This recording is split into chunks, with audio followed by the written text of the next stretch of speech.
Mesdames, Messieurs, bonsoir. Il est 20h30. Voici les titres de l'actualité de ce vendredi. Chine-Cameroun, les relations qui font recette. La deuxième journée de la visite d'État du président de la République en Chine, marquée par une activité dense et fructueuse, prémisse d'autres partenariats gagnant-gagnant. Le point avec nos envoyés spéciaux. Condoléances et soutien du couple présidentiel aux familles des victimes de la bousculade de l'école publique des Koudou. Message porté par la ministre de l'Éducation de base, Youssouf Hadidia Alim. 31 présumés complices de la secte Boko Haram appréhendés à Kolofata dans l'extrême nord du Cameroun. Ils sont accusés d'avoir livré des vivres et autres produits aux terroristes. Les détails dans ce journal. Voilà pour les titres. Merci d'être avec nous. Deuxième journée de la visite du chef de l'État en Chine. Paul Biya a visité tour à tour l'Organisation internationale pour le bambou et le rotin, puis le siège de Huawei, l'entreprise de télécommunications bien connue des Camerounais. Le chef de l'État est allé ensuite déposer une gerbe de fleurs sur la tombe du soldat inconnu avant de se rendre au siège du Conseil des affaires de l'État. La journée du président de la République en Chine, un reportage de Yves-Marc Medio, envoyé spécial de la CRTV. Au deuxième jour de la visite d'État du président de la République en Chine, politique et économie continuent de se disputer la vedette. Et d'abord l'économie. L'agenda présidentiel prévoit en effet 3 arrêts majeurs. Première escale, le siège de l'Organisation internationale pour le bambou et le rotin. 2 produits forestiers non ligneux communs aux 2 pays. Ici, le génie des artisans permet de fabriquer des claviers d'ordinateur à base de bambou, des lits et autres objets d'art à base de rotin. Avec une attention soutenue, le président de la République écoute les explications qui lui sont fournies par les responsables de l'institution avant de procéder à la signature du livre d'or. Deuxième arrêt du périple présidentiel, cette journée du vendredi 23 mars 2018, le siège de Huawei à Shenzhen. Présente au Cameroun depuis 2005, l'entreprise accompagne le pays dans le processus de modernisation du secteur des télécoms, grâce notamment à l'implantation de la fibre optique, du câble sous-marin, mais aussi la mise en place de systèmes de vidéosurveillance au profit de certaines administrations telles que la Délégation générale à la Sûreté nationale, le ministère des Transports et le ministère des Sports et de l'Éducation physique, entre autres. Le caractère innovant des solutions proposées par cette entreprise, qui emploie aujourd'hui plus de 300 personnes au Cameroun, fascine l'illustre visiteur qui va accepter de signer volontiers une fois de plus le livre d'or de la structure avant de regagner la capitale Beijing pour la suite du volet politique de son séjour. Sur la tombe du soldat inconnu, le président Biya va déposer une gerbe de fleurs en mémoire des valeureux éléments des forces de défense chinoises tombés sur le champ d'honneur avant d'aller à la rencontre du président du comité permanent de l'Assemblée populaire nationale, Li Chanshu. Il est à noter que c'est la première sortie officielle du président du Parlement chinois qui a été portée à la tête du Congrès il y a seulement quelques jours à la suite des 2 sessions de l'Assemblée populaire nationale et de la conférence consultative politique du peuple chinois. À noter que le Parlement chinois entretient une coopération particulièrement dense avec celui de notre pays, comme en témoigne d'ailleurs le flux important d'échanges de visites entre les membres des 2 institutions. Le programme du président Biya ce vendredi va se poursuivre au siège du Conseil des affaires d'État où trône Li Keqiang. Membre influent du comité permanent du bureau politique, du comité central du PCC, le parti au pouvoir, l'actuel premier ministre chinois aux affaires depuis 2013 est titulaire d'un doctorat en économie de la faculté d'économie de l'université de Pékin. Le président de la République, Paul Biya, s'est rendu également ce jour au groupe multimédia Star Times, le groupe en charge de la réhabilitation de l'Office de radiodiffusion et télévision du Cameroun. Cette multinationale se dit disposée à accroître ses investissements au Cameroun. Le reportage de Joseph Clément Mba, envoyé spécial de la CRTV. Fondé en 1988, Star Times s'impose dans l'univers communicationnel comme un groupe multimédia dont l'influence prend de l'ampleur dans le monde. Star Times s'honore d'accueillir le président Paul Biya en visite dans cette plateforme médiatique. Star Times est le partenaire privilégié du Cameroun dans la vaste entreprise de réhabilitation de la Cameroun Radio Television, dont le directeur général Charles Ndongo est présent lors de la visite. Président directeur général de Star Times, Pang Shin-Shin mène la visite guidée des locaux techniques. Étape significative au grand studio de Star Times, centre nerveux de la production. Star Times dispose d'une couverture à large spectre avec des relais dans l'ensemble du continent africain. Au 4e étage, Paul Biya découvre le studio de doublage, celui de balance de son et la salle de mixage. Le président Biya fait également un détour au lobby où il appose sa signature sur le livre d'or. Des mains du PDG, Pan Shin-Shin, il reçoit un cadeau, symbole de la grande estime et de l'admiration que la Chine porte à l'endroit du président Paul Biya. Avant le président Biya, Star Times, dont les prouesses technologiques irradient toute l'Afrique, avait déjà accueilli dans ses locaux 4 chefs d'État africains. Comme le président Biya, ils auront apporté à l'Empire du Milieu la chaleur du soleil de l'Afrique. Beijing, Joseph Clément Oungba, CRTV. En marge de la visite d'État du président de la République en République populaire de Chine, le conseiller spécial du chef de l'État, le contre-amiral Joseph Fouda, a reçu en audience au nom du chef de l'État Paul Biya, le vice-président chargé des ventes à la société Avic International. Cette multinationale coopère avec le Cameroun dans le domaine de l'aéronautique. C'est grâce à ce groupe que le Cameroun a pu acquérir des appareils MA60 pour l'armée de l'air camerounaise et Camerco. Cette coopération peut s'intensifier, surtout qu'Avic International est aussi spécialisé dans la fourniture des drones, des hélicoptères et autres matériels. La République populaire de Chine est un partenaire stratégique dans le développement du Cameroun. Ce pays intervient dans de nombreux secteurs d'activité, à l'instar des télécommunications. La Chine participe notamment au développement du réseau téléphonique et des services à forte capacité de consommation de l'Internet. La coopération Chine-Cameroun, comme elle va dans le secteur des télécommunications, un reportage de Agnès Sonange-Abesso. L'entrée en scène de la Chine dans le vaste champ du réseau de télécommunications au Cameroun se fait ressentir en 2005. Sollicité pour relever l'appareil de production en plein déclin de la société camerounaise de télécommunications, la Chine va accompagner le Cameroun dans la construction de la fibre optique.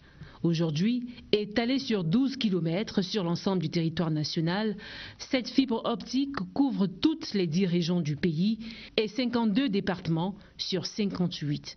La phase 4 va bientôt démarrer. L'objectif est d'atteindre les 20 000 km escomptés. Des projets exécutés grâce à un emprunt de Exim Bank China. Avec la coopération chinoise, les services à large bande et à forte capacité de consommation de l'Internet connaissent un boom. Bientôt, le câble sous-marin Cameroun-Brésil, 6000 km entre Kribi et Fortaleza, avec 32 terabits de capacité. Des services innovants conçus pour faciliter la communication. Vous avez votre câble de fibre optique à la maison et vous êtes capable d'avoir à la fois Internet, la télévision, la vidéo à la demande et le téléphone. C'est avec la Chine que nous avons développé cela. Aujourd'hui, vous êtes capable, avec ces services innovants, de pouvoir contrôler, par exemple, vous-même votre domicile avec votre smartphone grâce à des caméras que vous pouvez mettre à disposition. Vous êtes capable d'aller chercher de l'argent par le téléphone. Ça ne s'invente pas par ailleurs. C'est grâce au service qu'offre la fibre optique, la monétique. La Chine et le Cameroun en réseau pour une fibre télécom sans interférence. Également considérée comme fruit de la coopération sino-camerounaise, la langue et la culture chinoise, déjà enseignée à l'école normale supérieure de Marois dans la région de l'extrême nord. Celle-ci va s'étendre à toute l'institution universitaire avec la construction annoncée au sein du campus d'un centre d'études orientales, ce qui suscite déjà l'enthousiasme des étudiants. Le reportage de Bakary Galdima à Marois. Dans la région de l'extrême nord, la coopération entre le Cameroun et la Chine se traduit surtout dans le domaine de l'enseignement à travers la signature depuis avril 2009 d'une convention de coopération entre l'école normale supérieure de Marois et l'Institut Confucius de l'Université de Yaoundé 2. Près de 10 ans après, les résultats de cette coopération tiennent la promesse des fleurs. À ce jour, nous Nous avons pratiquement formé 256 enseignants de langue chinoise pour l'enseignement secondaire.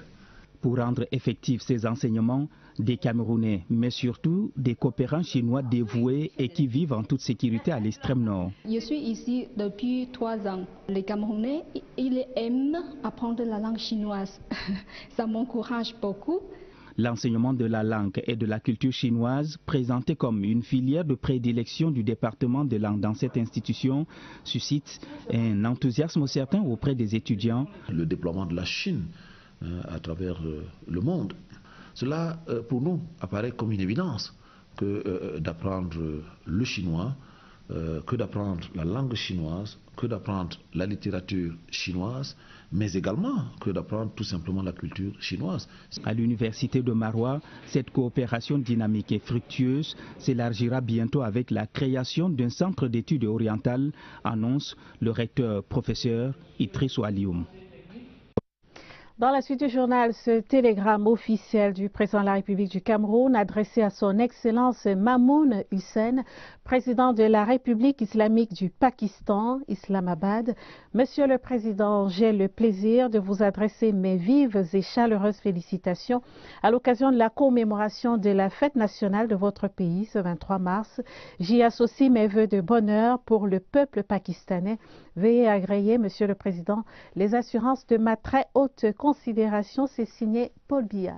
La République islamique du Pakistan est un pays du sous-continent indien entouré par l'Iran, l'Afghanistan, la Chine, l'Inde et l'Arabie saoudite avec la mer d'Arabie avec 207 millions d'habitants en 2017. Le Pakistan est le 5e pays le plus peuplé du monde. Voilà. Le couple présidentiel adresse ses condoléances aux familles éprouvées après la bousculade qui s'est produite mercredi à l'école publique des Koudou à Yaoundé et qui a causé la mort de 4 enfants. Le message de condoléances était transmis par la ministre de l'Éducation de base, Youssouf Adidja Alim, était accompagné pour la circonstance du gouverneur du centre, Nasri Paul Biya. Les détails avec François Bakary, CRTV Centre.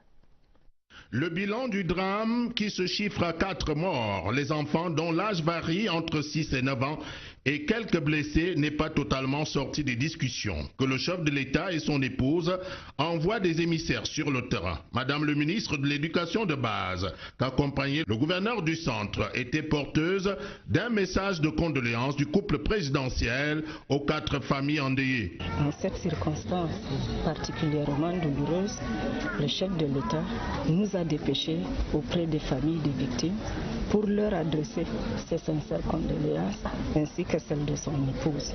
Il prie Dieu le Tout-Puissant d'accorder le repos éternel à tous nos enfants qui nous ont quittés. Partout où la caravane est passée, des enveloppes substantielles ont été remises.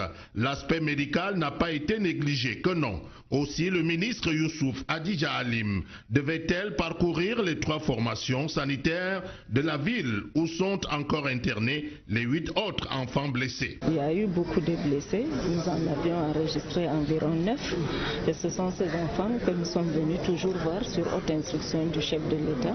Nous nous félicitons de constater que leur état s'améliore sur très haute instruction du chef de l'État. Depuis leur entrée à l'hôpital, la prise en charge médicale est assurée. Au lendemain de la bousculade de la mort de l'école publique des Koudou, la situation est sous contrôle. Le campus reste néanmoins fermé, mais les quelques parents rencontrés souhaitent que l'école reprenne au plus vite. Et je signale à la suite de ce reportage que les cours reprendront à l'école publique des Koudou, ici à Yaoundé, lundi prochain. Les conducteurs de mototaxis de la région de l'Ouest ont 3 mois pour se conformer à la réglementation régissant leur secteur d'activité. L'appel est du ministre de l'administration territoriale, Paul Tangandji, en visite de travail dans cette unité administrative.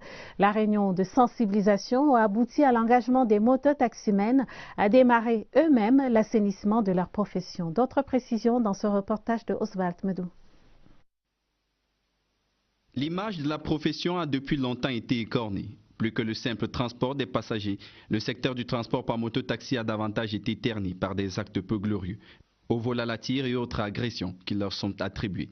Il faut aujourd'hui ajouter les actes de terrorisme. Il est des conducteurs des mototaxis du reste du pays, comme il est de ceux de la région de l'Ouest. Il faut changer la donne pour définitivement assainir cette profession qui compte pourtant d'honnêtes personnes.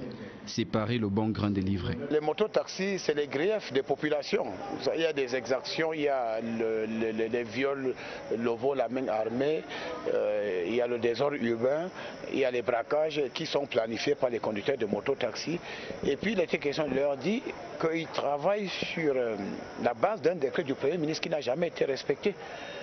Mais vous savez, le Cameroun, c'est un pays responsable dont le chef de l'État a pensé qu'il faut d'abord faire de la pédagogie.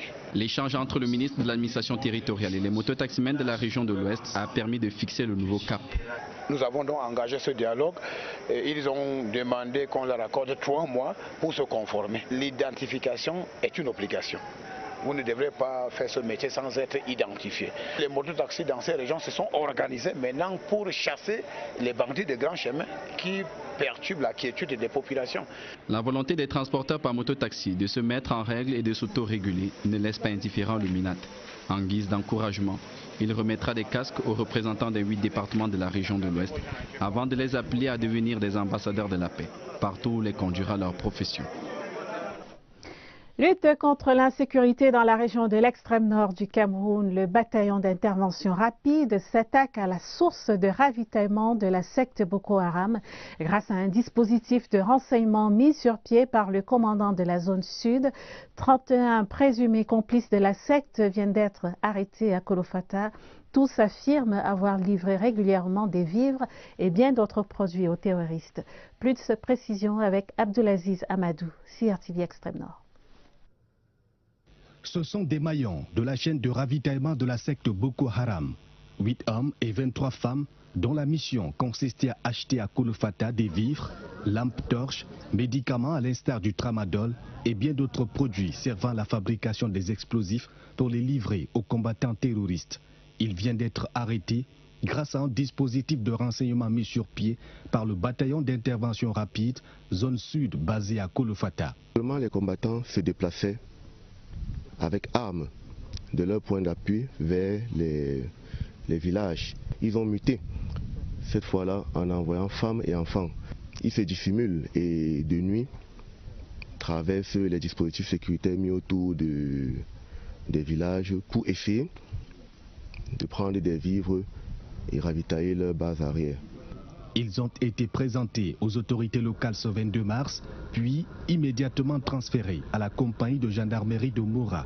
Nous continuons davantage à sensibiliser nos populations, à ne pas entretenir les relations ou bien le commerce illicite avec ces hors-la-loi qui profitent donc de se ravitailler et continuer donc à terroriser nos populations. De sources sécuritaires, l'arrondissement de Kolofata héberge encore une centaine de collaborateurs de la secte. Des recherches se poursuivent pour les mettre hors d'état de nuire. Le Cameroun peut toujours compter sur les États-Unis dans le cadre de la résilience des populations et la lutte contre Boko Haram.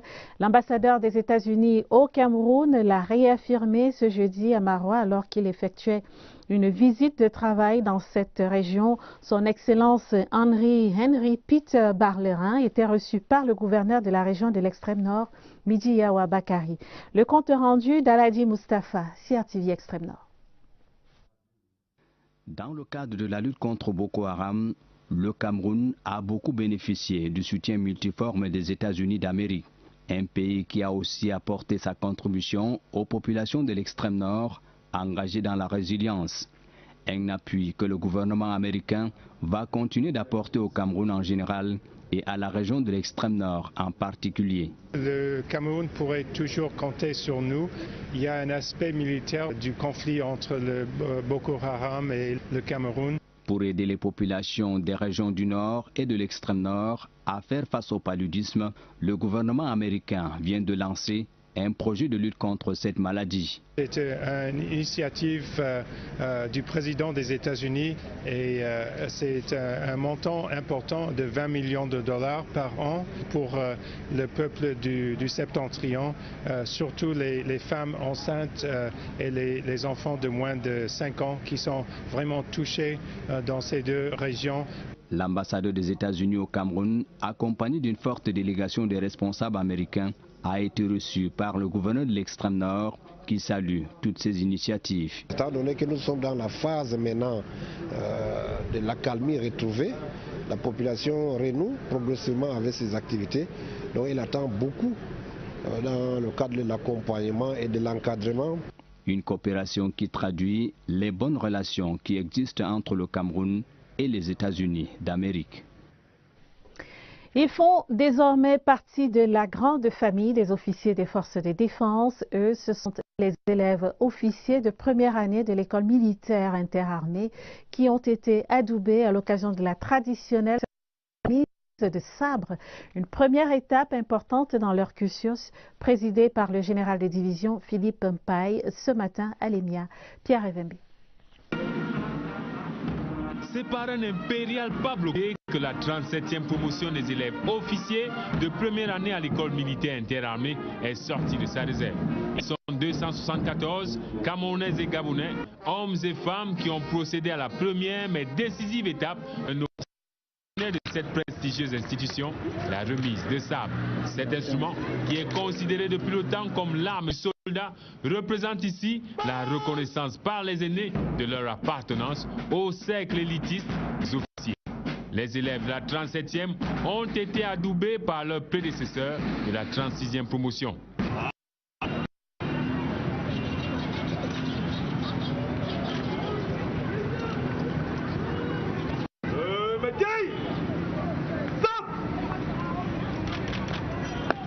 La cérémonie qui constitue la prise d'armes est passée au crible de l'expérience et de la rigueur du général de division Philippe Mpaye, commandant des écoles et centres d'instruction interarmées.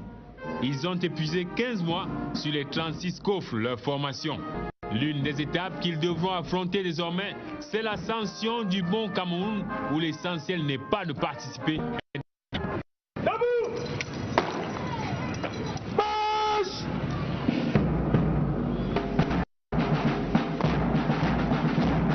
Ensuite viendra le triomphe, une sortie solennelle où leur seul don de vivre restera la défense du drapeau et de l'intégrité nationale.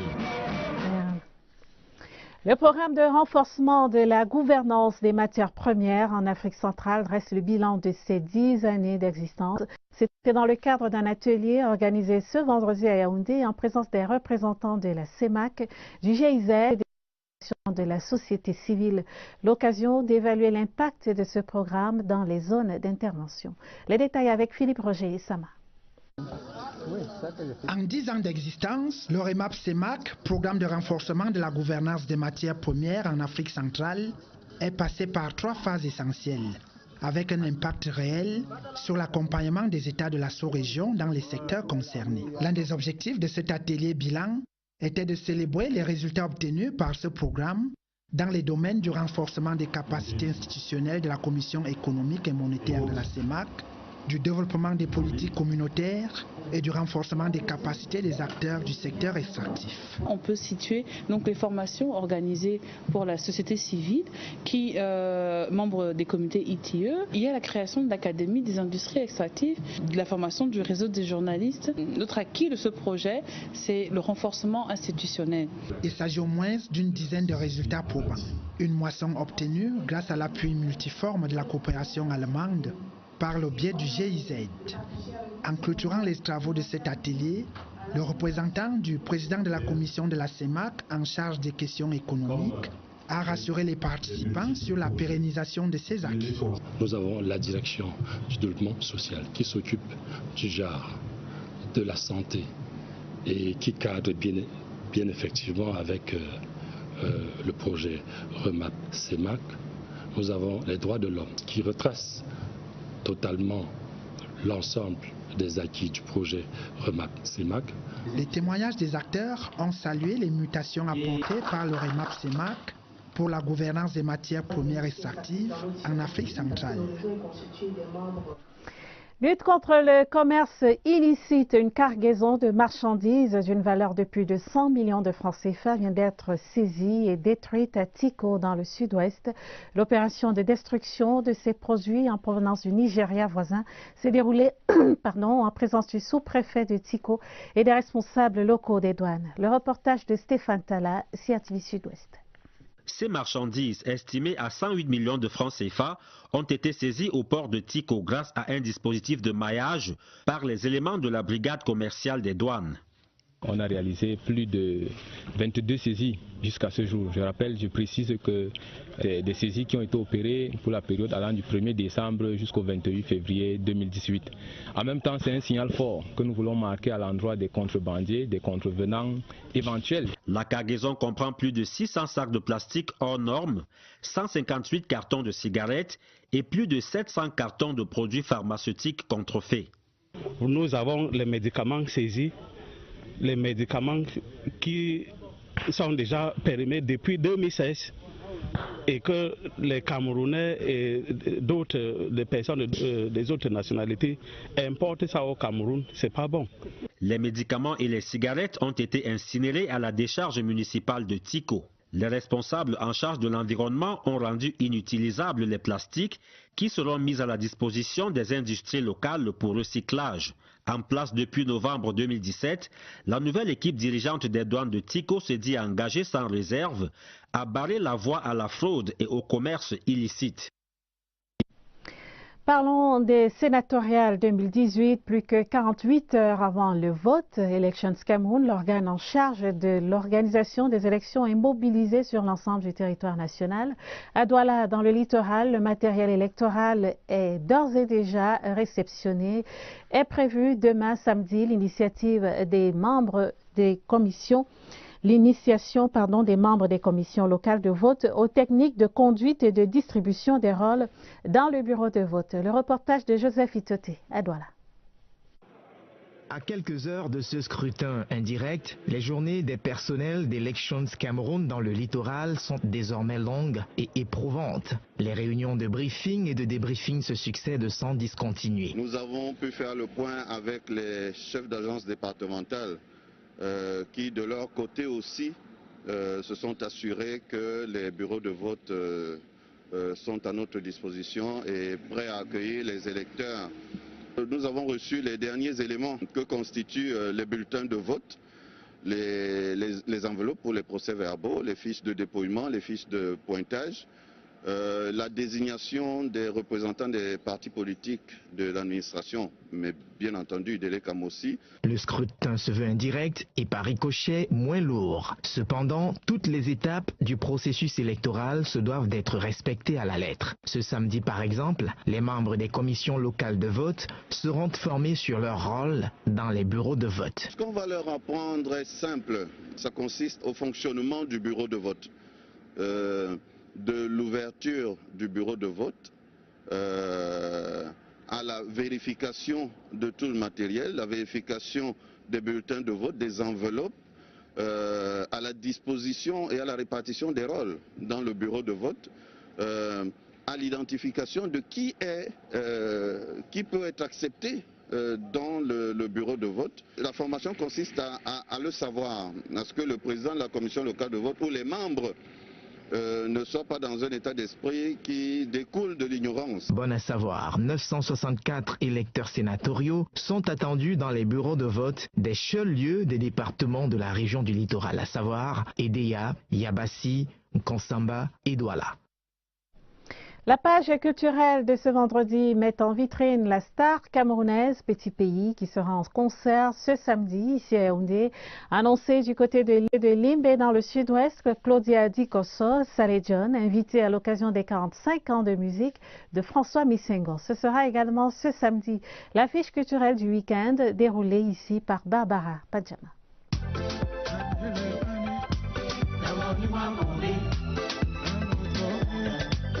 Tap Tapis rouge ce samedi à la Sanza Night Club pour celui qui se fait appeler le Rabarabi de la musique africaine. Petit pays pour le plaisir de ses nombreux fans va revisiter les anciens succès de ses albums à l'instar de Moulema ou Maria qui ont fait danser Légion. Honoré de ce rendez-vous dès 22h. Une qui essaie encore de se faire un nom et un public, c'est Lady B. J'ai le savoir, la manière et le mot, le feeling, la technique et le flow. Cette talentueuse pépite musicale camerounaise, découverte en 2003, compte remettre en bouche les délices de son album hip-hop, sorti en 2006. Au cours d'un spécial live prévu ce vendredi dès 21h au Bebop à Bonapriso à Douala. La jeune star promet des artifices de joie. Du côté du sud-ouest, sur les berges de la belle cité de Limbe, les amoureux du Makossa peuvent prendre rendez-vous pour ce samedi au Bamboo Lounge Cabaret pour un retour dans la platine de papa, porté par Claudia Dikoso, les titres de l'artiste Salédiane et surtout pour célébrer les 45 ans de carrière de François Missengo, baptisé en matinée des vieux.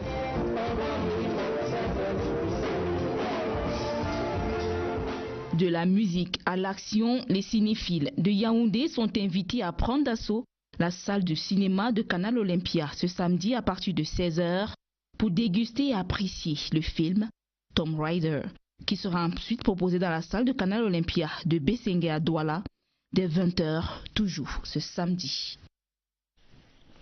Dans l'actualité à l'étranger, 2 ans après les attentats de Bruxelles qui ont fait 32 morts et plus de 320 blessés, de nombreux hommages étaient organisés hier sur les lieux de ces attentats à Bruxelles Airport et à Molenbeek-Saint-Jean. Cette commune qui a décidé de changer le nom de la place du Champ d'Alouette pour la renommer place Loubna Lafkiri, du nom d'une des victimes de ces attentats, une enseignante âgée de 34 ans.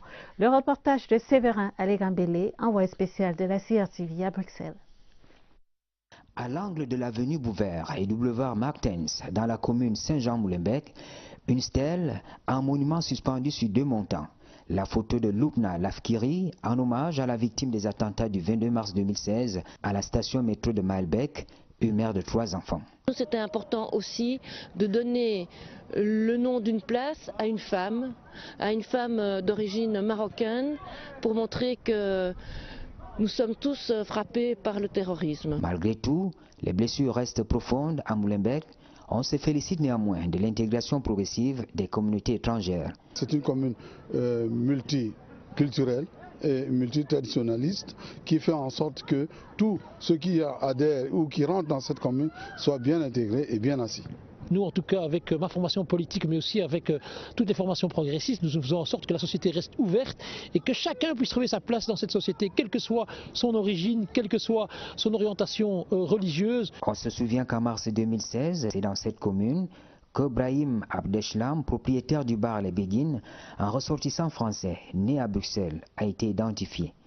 Il est présenté comme l'un des kamikazes ayant actionné un gilet d'explosif dans le comptoir Voltaire, dans le 16e arrondissement de Paris.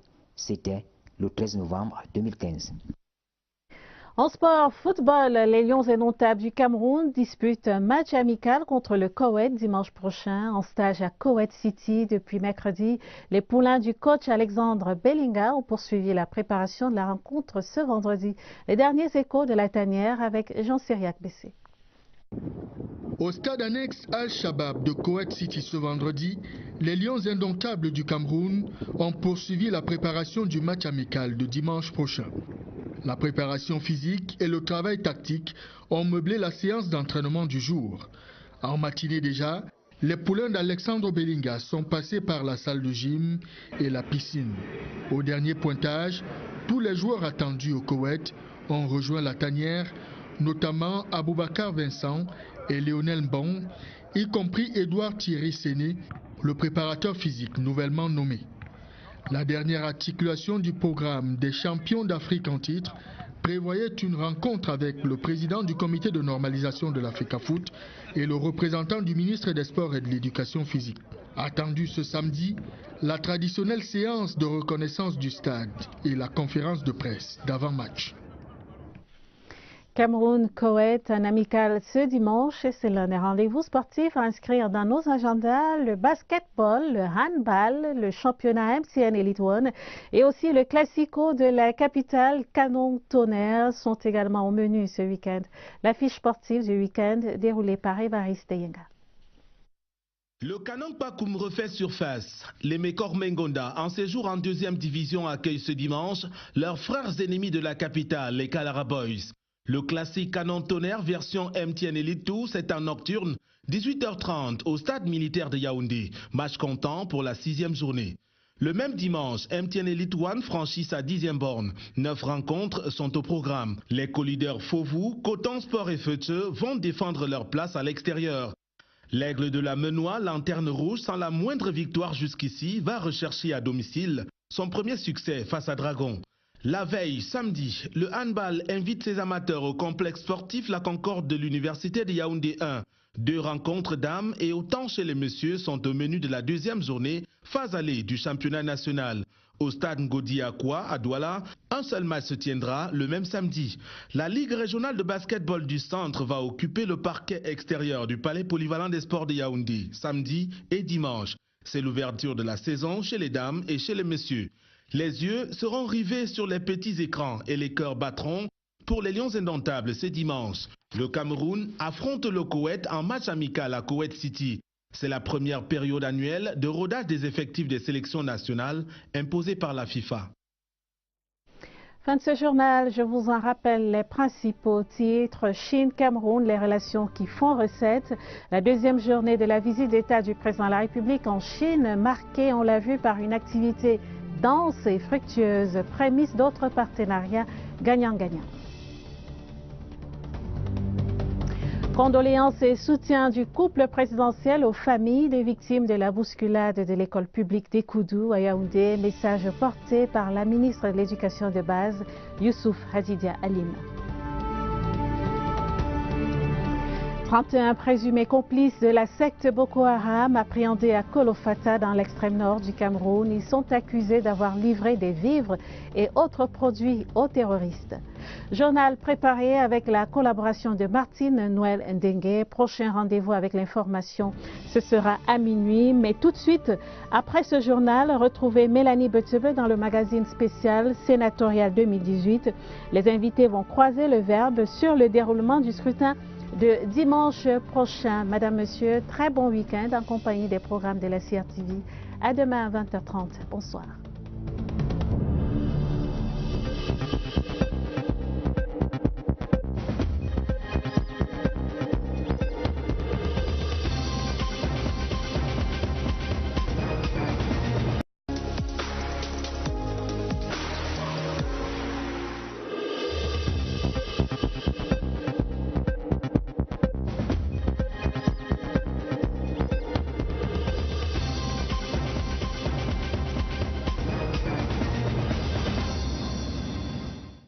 Mesdames, Messieurs, bonsoir. Il est 20h30. Voici les titres de l'actualité de ce vendredi. Chine-Cameroun, les relations qui font recette. La 2e journée de la visite d'État du président de la République en Chine, marquée par une activité dense et fructueuse, prémisse d'autres partenariats gagnant-gagnant. Le point avec nos envoyés spéciaux. Condoléances et soutien du couple présidentiel aux familles des victimes de la bousculade de l'école publique d'Ekoudou. Message porté par la ministre de l'Éducation de base, Youssouf Hadidia Alim. 31 présumés complices de la secte Boko Haram appréhendés à Kolofata dans l'extrême nord du Cameroun. Ils sont accusés d'avoir livré des vivres et autres produits aux terroristes. Les détails dans ce journal. Voilà pour les titres. Merci d'être avec nous. 2e journée de la visite du chef de l'État en Chine. Paul Biya a visité tour à tour l'Organisation internationale pour le bambou et le rotin, puis le siège de Huawei, l'entreprise de télécommunications bien connue des Camerounais. Le chef de l'État est allé ensuite déposer une gerbe de fleurs sur la tombe du soldat inconnu avant de se rendre au siège du Conseil des affaires de l'État. La journée du président de la République en Chine, un reportage de Yves-Marc Medio, envoyé spécial de la CRTV. Au 2e jour de la visite d'État du président de la République en Chine, politique et économie continuent de se disputer la vedette. Et d'abord l'économie. L'agenda présidentiel prévoit en effet 3 arrêts majeurs. Première escale, le siège de l'Organisation internationale pour le bambou et le rotin. 2 produits forestiers non ligneux communs aux 2 pays. Ici, le génie des artisans permet de fabriquer des claviers d'ordinateur à base de bambou, des lits et autres objets d'art à base de rotin. Avec une attention soutenue, le président de la République écoute les explications qui lui sont fournies par les responsables de l'institution avant de procéder à la signature du livre d'or. Deuxième arrêt du périple présidentiel, cette journée du vendredi 23 mars 2018, le siège de Huawei à Shenzhen. Présente au Cameroun depuis 2005, l'entreprise accompagne le pays dans le processus de modernisation du secteur des télécoms, grâce notamment à l'implantation de la fibre optique, du câble sous-marin, mais aussi la mise en place de systèmes de vidéosurveillance au profit de certaines administrations telles que la Délégation générale à la Sûreté nationale, le ministère des Transports et le ministère des Sports et de l'Éducation physique, entre autres. Le caractère innovant des solutions proposées par cette entreprise, qui emploie aujourd'hui plus de 300 personnes au Cameroun, fascine l'illustre visiteur qui va accepter de signer volontiers une fois de plus le livre d'or de la structure avant de regagner la capitale Beijing pour la suite du volet politique de son séjour. Sur la tombe du soldat inconnu, le président Biya va déposer une gerbe de fleurs en mémoire des valeureux éléments des forces de défense chinoises tombés sur le champ d'honneur avant d'aller à la rencontre du président du comité permanent de l'Assemblée populaire nationale, Li Shanshu. Il est à noter que c'est la première sortie officielle du président du Parlement chinois qui a été portée à la tête du Congrès il y a seulement quelques jours à la suite des 2 sessions de l'Assemblée populaire nationale et de la conférence consultative politique du peuple chinois. À noter que le Parlement chinois entretient une coopération particulièrement dense avec celui de notre pays, comme en témoigne d'ailleurs le flux important d'échanges de visites entre les membres des 2 institutions. Le programme du président Biya ce vendredi va se poursuivre au siège du Conseil des affaires d'État où trône Li Keqiang. Membre influent du comité permanent du bureau politique, du comité central du PCC, le parti au pouvoir, l'actuel premier ministre chinois aux affaires depuis 2013 est titulaire d'un doctorat en économie de la faculté d'économie de l'université de Pékin. Le président de la République, Paul Biya, s'est rendu également ce jour au groupe multimédia Star Times, le groupe en charge de la réhabilitation de l'Office de radiodiffusion et télévision du Cameroun. Cette multinationale se dit disposée à accroître ses investissements au Cameroun. Le reportage de Joseph Clément Mba, envoyé spécial de la CRTV. Fondée en 1988, Star Times. Oswald Medou. L'image de la profession a depuis longtemps été écornée.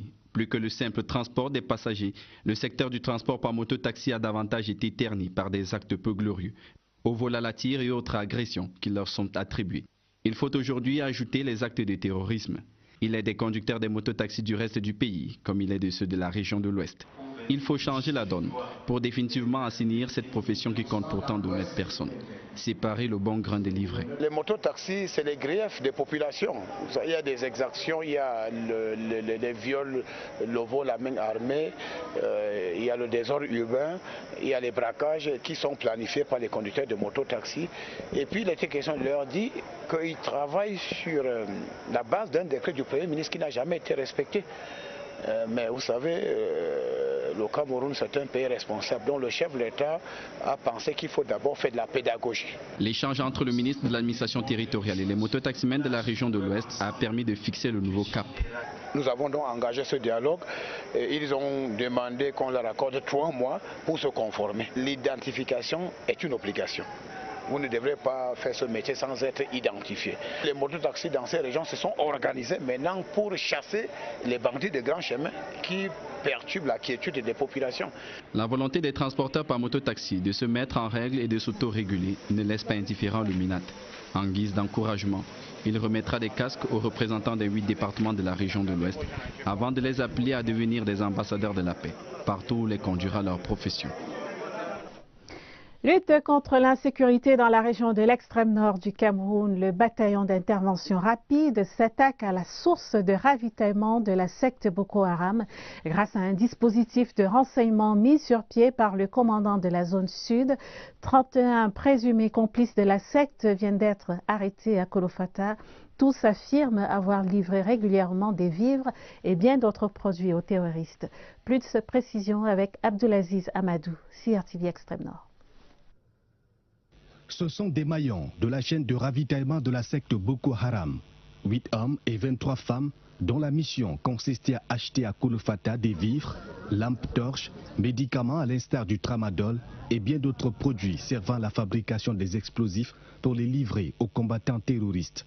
Il vient d'être arrêté grâce à un dispositif de renseignement mis sur pied par le bataillon d'intervention rapide, zone sud basé à Kolofata. Les combattants se déplaçaient avec armes de leur point d'appui vers les villages. Ils ont muté, cette fois-là en envoyant femmes et enfants. Ils se dissimulent et de nuit traversent les dispositifs sécuritaires mis autour des villages pour essayer de prendre des vivres et ravitailler leur base arrière. Ils ont été présentés aux autorités locales ce 22 mars, puis immédiatement transférés à la compagnie de gendarmerie de Moura. Nous continuons davantage à sensibiliser nos populations, à ne pas entretenir les relations ou bien le commerce illicite avec ces hors-la-loi qui profitent donc de se ravitailler et continuer donc à terroriser nos populations. De sources sécuritaires, l'arrondissement de Kolofata héberge encore une centaine de collaborateurs de la secte. Des recherches se poursuivent pour les mettre hors d'état de nuire. Le Cameroun peut toujours compter sur les États-Unis dans le cadre de la résilience des populations et la lutte contre Boko Haram. L'ambassadeur des États-Unis au Cameroun l'a réaffirmé ce jeudi à Maroua alors qu'il effectuait une visite de travail dans cette région. Son Excellence Henry Peter Barlerin était reçu par le gouverneur de la région de l'extrême nord, Midi Yawa Bakari. Le compte rendu d'Aladi Mustafa, CRTV Extrême Nord. Dans le cadre de la lutte contre Boko Haram, le Cameroun a beaucoup bénéficié du soutien multiforme des États-Unis d'Amérique, un pays qui a aussi apporté sa contribution aux populations de l'extrême nord engagées dans la résilience. Un appui que le gouvernement américain va continuer d'apporter au Cameroun en général et à la région de l'extrême nord en particulier. Le Cameroun pourrait toujours compter sur nous. Il y a un aspect militaire du conflit entre le Boko Haram et le Cameroun. Pour aider les populations des régions du nord et de l'extrême nord à faire face au paludisme, le gouvernement américain vient de lancer un projet de lutte contre cette maladie. C'est une initiative du président des États-Unis et c'est un montant important de 20 millions de dollars par an pour le peuple du septentrion, surtout les femmes enceintes et les enfants de moins de 5 ans qui sont vraiment touchés dans ces deux régions. L'ambassadeur des États-Unis au Cameroun, accompagné d'une forte délégation des responsables américains, a été reçu par le gouverneur de l'extrême nord qui salue toutes ces initiatives. Étant donné que nous sommes dans la phase maintenant de l'accalmie retrouvée, la population renoue progressivement avec ses activités, donc elle attend beaucoup dans le cadre de l'accompagnement et de l'encadrement. Une coopération qui traduit les bonnes relations qui existent entre le Cameroun et les États-Unis d'Amérique. Ils font désormais partie de la grande famille des officiers des forces de défense. Eux, ce sont les élèves officiers de première année de l'école militaire interarmée qui ont été adoubés à l'occasion de la traditionnelle mise de sabre. Une première étape importante dans leur cursus, présidée par le général de division Philippe Mpaye ce matin à l'EMIA. Pierre Evembi. C'est par un impérial pas bloqué que la 37e promotion des élèves officiers de première année à l'école militaire interarmée est sortie de sa réserve. Ils sont 274 Camerounais et Gabonais, hommes et femmes qui ont procédé à la première mais décisive étape de cette prestigieuse institution la remise de sabre. Cet instrument, qui est considéré depuis longtemps comme l'arme du soldat, représente ici la reconnaissance par les aînés de leur appartenance au cercle élitiste des officiers. Les élèves de la 37e ont été adoubés par leurs prédécesseurs de la 36e promotion.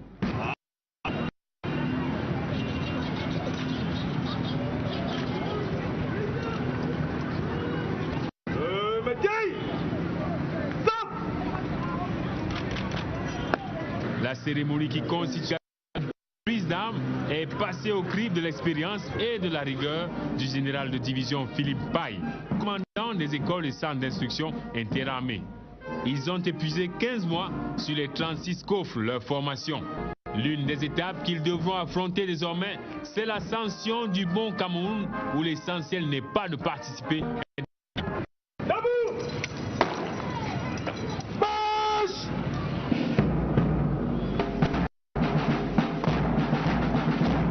Ensuite viendra le triomphe, une sortie solennelle où leur seul don de vivre restera la défense du drapeau et de l'intégrité nationale. Le programme de renforcement de la gouvernance des matières premières en Afrique centrale dresse le bilan de ses 10 années d'existence. C'était dans le cadre d'un atelier organisé ce vendredi à Yaoundé en présence des représentants de la CEMAC, du GIZ et de la société civile, l'occasion d'évaluer l'impact de ce programme dans les zones d'intervention. Les détails avec Philippe Roger et Sama. En 10 ans d'existence, le REMAP-CEMAC, programme de renforcement de la gouvernance des matières premières en Afrique centrale, est passé par 3 phases essentielles, avec un impact réel sur l'accompagnement des États de la sous-région dans les secteurs concernés. L'un des objectifs de cet atelier bilan était de célébrer les résultats obtenus par ce programme dans les domaines du renforcement des capacités institutionnelles de la Commission économique et monétaire de la CEMAC, du développement des politiques communautaires et du renforcement des capacités des acteurs du secteur extractif. On peut situer donc les formations organisées pour la société civile qui, membres des comités ITIE, il y a la création de l'Académie des industries extractives, de la formation du réseau des journalistes. Notre acquis de ce projet, c'est le renforcement institutionnel. Il s'agit au moins d'une dizaine de résultats probants. Une moisson obtenue grâce à l'appui multiforme de la coopération allemande par le biais du GIZ. En clôturant les travaux de cet atelier, le représentant du président de la commission de la CEMAC en charge des questions économiques a rassuré les participants sur la pérennisation de ces acquis. Nous avons la direction du développement social qui s'occupe du genre, de la santé et qui cadre bien effectivement avec le projet REMAP-CEMAC. Nous avons les droits de l'homme qui retrace totalement l'ensemble des acquis du projet REMAP-CEMAC. Les témoignages des acteurs ont salué les mutations apportées par le REMAP-CEMAC pour la gouvernance des matières premières et Times s'impose dans l'univers communicationnel comme un groupe multimédia dont l'influence prend de l'ampleur dans le monde.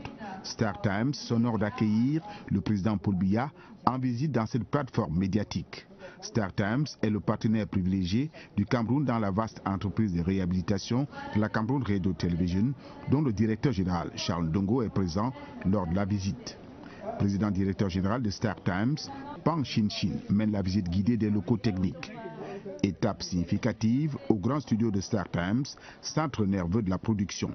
Star Times dispose d'une couverture à large spectre avec des relais dans l'ensemble du continent africain. Au 4e étage, Paul Biya découvre le studio de doublage, celui de balance de son et la salle de mixage. Le président Biya fait également un détour au lobby où il appose sa signature sur le livre d'or.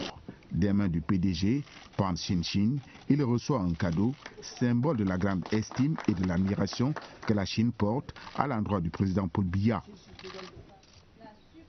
Avant le président Biya, Star Times, dont les prouesses technologiques irradient toute l'Afrique, avait déjà accueilli dans ses locaux 4 chefs d'État africains. Comme le président Biya, ils auront apporté à l'Empire du Milieu la chaleur du soleil de l'Afrique. Beijing, Joseph Clément Oumba, CRTV. En marge de la visite d'État du président de la République en République populaire de Chine, le conseiller spécial du chef de l'État, le contre-amiral Joseph Fouda, a reçu en audience au nom du chef de l'État Paul Biya, le vice-président chargé des ventes à la société Avic International. Cette multinationale coopère avec le Cameroun dans le domaine de l'aéronautique. C'est grâce à ce groupe que le Cameroun a pu acquérir des appareils MA60 pour l'armée de l'air camerounaise et Camerco. Cette coopération peut s'intensifier, surtout qu'Avic International est aussi spécialisé dans la fourniture des drones, des hélicoptères et autres matériels. La République populaire de Chine est un partenaire stratégique dans le développement du Cameroun. Ce pays intervient dans de nombreux secteurs d'activité, à l'instar des télécommunications. La Chine participe notamment au développement du réseau téléphonique et des services à forte capacité de consommation de l'Internet. La coopération Chine-Cameroun, comme elle va dans le secteur des télécommunications, un reportage de Agnès Sonange-Abesso. L'entrée en scène de la Chine dans le vaste champ du réseau de télécommunications au Cameroun se fait ressentir en 2005.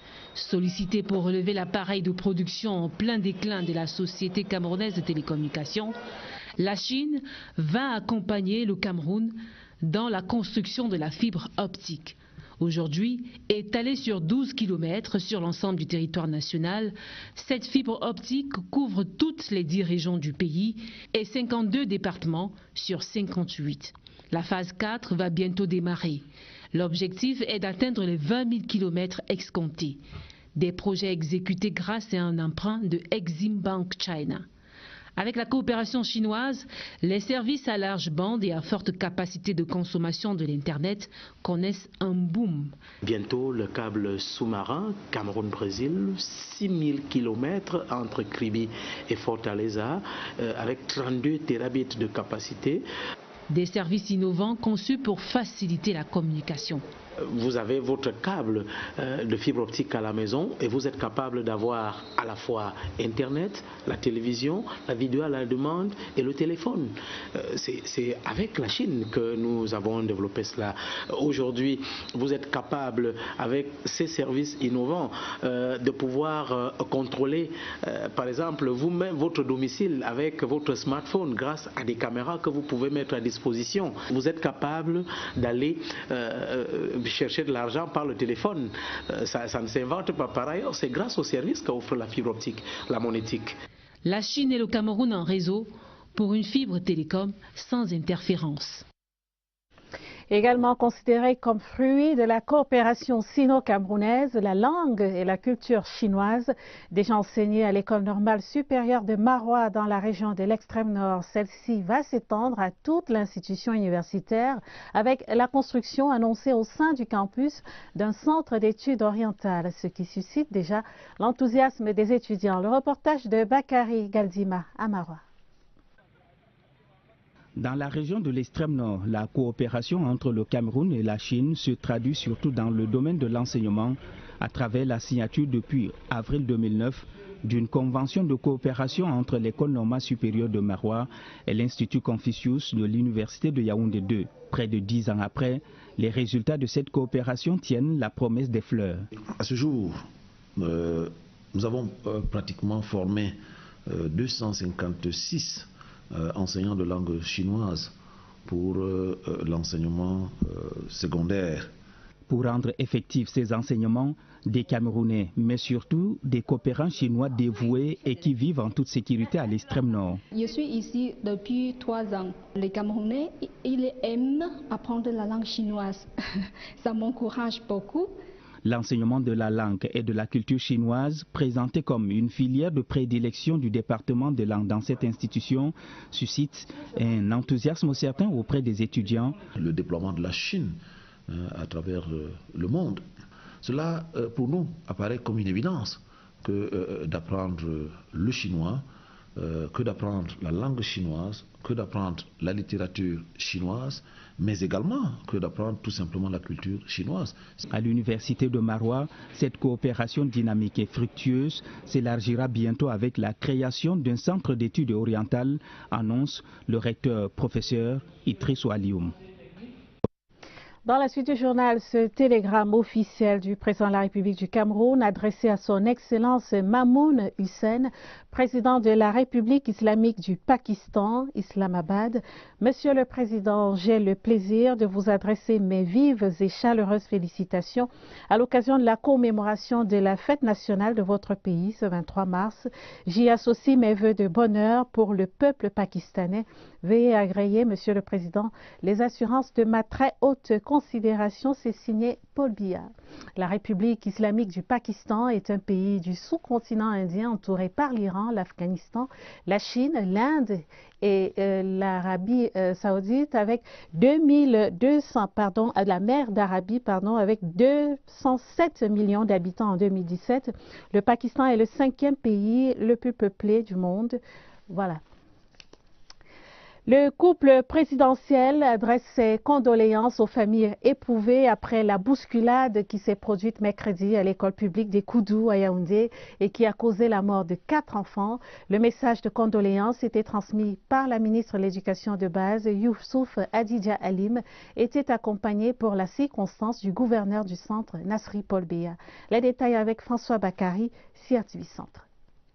Le bilan du drame qui se chiffre à 4 morts, les enfants dont l'âge varie entre 6 et 9 ans et quelques blessés n'est pas totalement sorti des discussions que le chef de l'État et son épouse envoient des émissaires sur le terrain. Madame le ministre de l'Éducation de base, qu'accompagnait le gouverneur du centre, était porteuse d'un message de condoléances du couple présidentiel aux 4 familles endeuillées. En cette circonstance particulièrement douloureuse, le chef de l'État nous a dépêchés auprès des familles des victimes pour leur adresser ses sincères condoléances ainsi que celles de son épouse.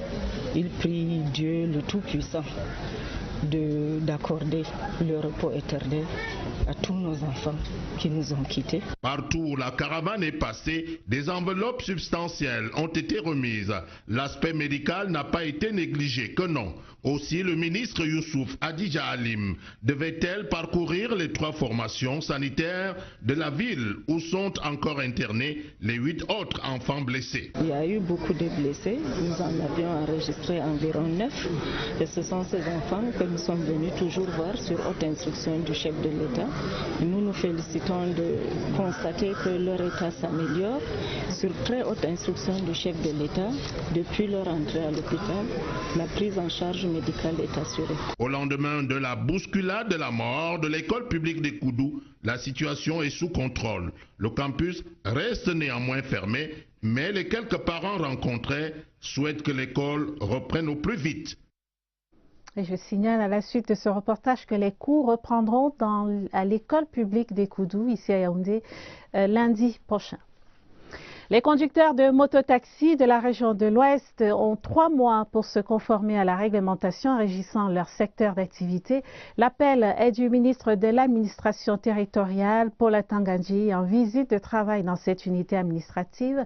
La réunion de sensibilisation a abouti à l'engagement des mototaximens à démarrer eux-mêmes l'assainissement de leur profession. D'autres précisions dans ce reportage